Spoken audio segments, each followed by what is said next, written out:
Namaste everyone and welcome to another podcast with Om Incense Show with DJ.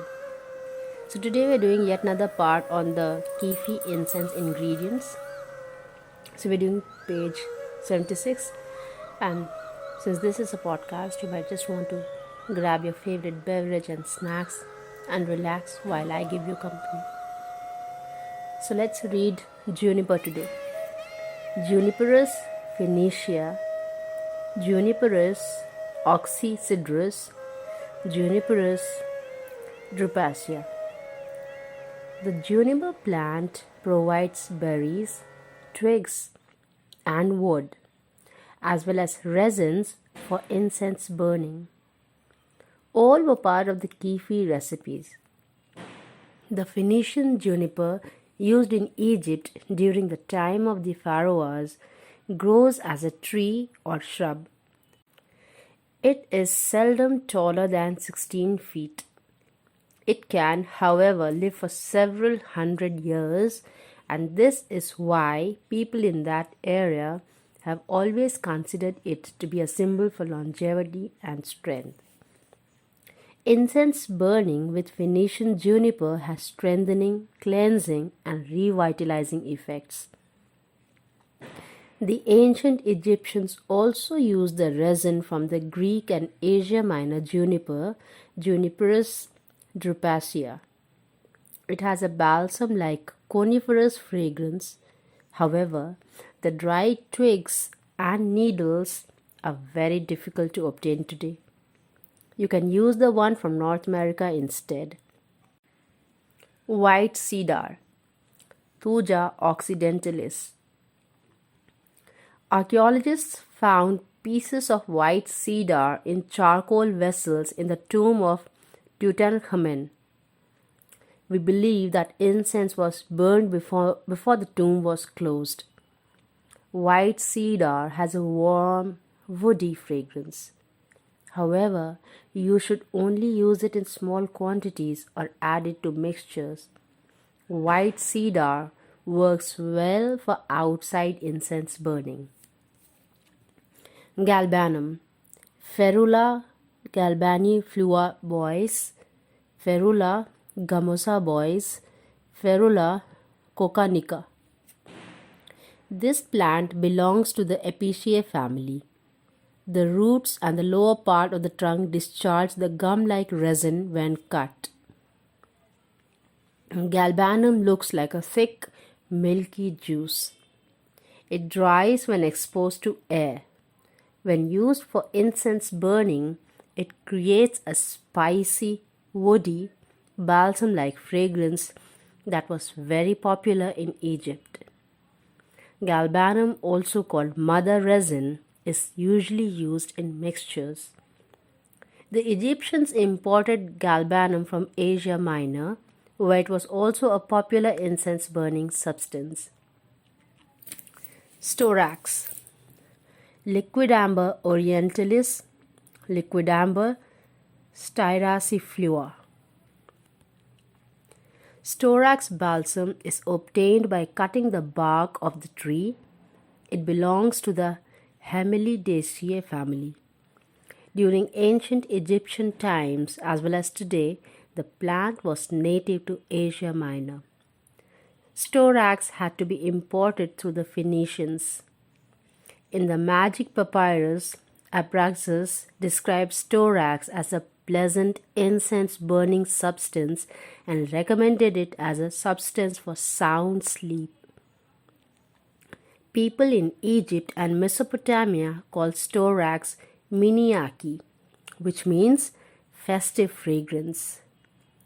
Black storax produces a balsam-like sweet, flowery, feminine, intense, and slightly grassy fragrance when burned. It adds a sweet, sensuous, and seductive note to any mixture. Storax has a calming and relaxing effect and works particularly well for incense burning in the evening. It is helpful in combating insomnia. Poorly prepared storax creates a rubber-like odor when burned. People often mix Storax with calamus. They seem to belong together like frankincense and myrrh. Ancient Egyptians believed that this combination supported mental strength and self-realization. You can burn storax on charcoal or in incense burning vessels, but you should only use it in small amounts and not too frequently. It creates its fragrance best when added to other mixtures. Storax is available as gum from Honduras, Iran, and Turkey. Turkish storax is considered the finest quality. Calamus, Acarus calamus. Calamus belongs to the Araceae family and looks very much like a reed. The rootstock has a strong herbal fragrance. It grows on ponds, marshes, and at the edges of small rivers. The Egyptians preferred calamus that came from Phoenicia. They also used calamus roots in KYPHI mixtures and in homes for cleansing and sanitary purposes. Together with cinnamon, calamus was the main ingredient in Egyptium, the famous Egyptian salve used throughout antiquity. In Ayurvedic medicine in India, people added calamus to incense burning for medicinal purposes to prevent side effects from medicines that were too strong. Add calamus directly to charcoal or burn it in an incense burning vessel placed on top of a metal grid or on a Japanese mica leaf. By itself, calamus is very strong, but it is less so when you add storax and mastic. Cut up the dried root into very small pieces and grate or pulverize them. Burning calamus as incense can strengthen self-confidence as well as create a better attitude for success in life. The substances in calamus strengthen the nervous system and improve energy. In antiquity, the tangy, aromatic, intense cinnamon fragrance was considered a symbol of masculine vitality and worldly success. Cocoa grass, Cyprus rotundus, Cyprus longus. For incense burning, people use the root of the grass, which grows in swampy areas in Egypt. It has an intense, aromatic, camphor-like fragrance very similar to that of vetiver. The plant grows anywhere from 1 to 4 feet tall. It is similar to the papyrus plant and grew wild in ancient Egypt. Many of the KYPHI recipes use the roots of this kind of grass. Other grasses used for incense burning mixtures are manna grass, spikenard grass, citronella grass, Egyptian fragrant grass. Cocoa grass roots give incense burning mixtures a long-lasting, intensive fragrance. They are very difficult to find today. Nurseries sell the grass as a plant for the edge of ponds. For incense burning purposes, dry the root for at least 3 weeks before using it. A fragrant grass very similar to cocoa grass called nagarmotha grows in the swampy marshes of India. Its fragrance is very similar to that of the cypress grass used in Egypt and can be a good substitute. The dried root of nagarmotha grass is available on the market. It adds an earthy, aromatic, fragrant base to your incense burning mixture. Sandalwood.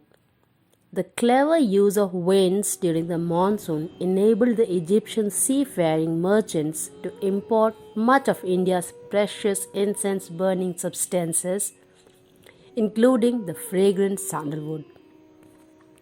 This has a warm, sweet, woody fragrance and was an important ingredient for the KYPHI mixtures. Henna, Lawsonia enormous. The henna bush is known mainly for the red dye it provides. In antiquity, its flowers were sought after for their fragrance, which is reminiscent of roses and lilac.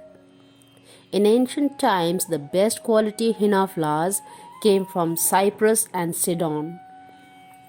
They were a part of KYPHI recipes. Henna flowers are available today. Spikenard, Nardostasis jatamansi. This plant was imported to Egypt from the Himalayas. The roots are the part of the plant that was used. The plant is similar to valerian. It was also part of some KYPHI mixtures. Aquilaria wood, Aquilaria agalocha. This aromatic wood comes from northern India. Its dark, warm, balsam-like fragrance was very popular in Egypt. It was particularly precious ingredient of KYPHI mixtures. Coriander, Coriandrum sativum. This plant belongs to the Apiaceae family. In antiquity, people used the plant as an herb. Its seeds or fruits, the part used for incense burning, have a spicy, sweet and warm fragrance. The seeds add warmth to incense burning mixtures. Coriander seeds have always been part of KYPHI recipes. The Egyptians probably adopted the tradition of using coriander from the Minoans. I think Minoans were people of Crete. So that's all for the ingredients that we had, and we're done with the ingredients now. Next time we'll be reading from page 82, Egyptian Incense Burning Recipes. Oh, I forgot to tell you the name of the book. It's Complete Incense book by Suzanne Fisher-Rizzi, and we're reading chapter on Egyptian incense. So we'll be doing Egyptian incense burning recipes, and we'll be doing some of the recipes that they have. So it's Amon-Ra, Isis and Osiris, Hathor, Pleasure of the Heart, Egyptian, Maniton and KYPHI. So these are the ingredients that we'll be reading next time. For now, that's all we had for today. I hope you enjoyed this episode and you learned something from it. If you have anything to say, just let me know in the comment section below. And I thank you so much for listening to this podcast. Till we meet again next, take very good care of yourself. Namaste.